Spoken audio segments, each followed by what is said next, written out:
On a, ce qui est certain, objectivement, c'est qu'on a, pendant les 2 ans où Emmanuel Macron est ministre de l'économie, on a une espèce d'accélération de l'histoire totalement incroyable, où 4 très grandes entreprises françaises sont vendues à des entreprises étrangères. Alors certes, elles étaient dans une situation économique pas évidente, notamment Alcatel, la déconfiture avait commencé bien avant Emmanuel Macron, mais on est à un moment de grand renoncement où on laisse filer ces entreprises avec ce qu'elles représentent. Alcatel, j'ai dit, c'était quand même notre champion de l'équipementier des infrastructures de télécom. À quoi ça sert d'être la Startup Nation si demain vous n'êtes pas autonome sur vos infrastructures? Je dirais, en 5G, on a pris du retard, mais on était au moins capable on savait stocker des données, on savait les faire circuler. On a abandonné ça.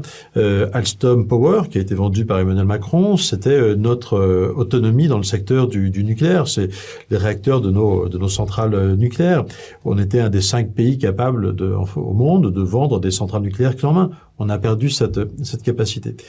Donc on a effectivement un moment de grand renoncement de mon point de vue, mais aussi grande euphorie en réalité créée par ces méga fusions, parce que dans le seul cas d'Alstom, j'ai eu l'occasion de creuser le sujet.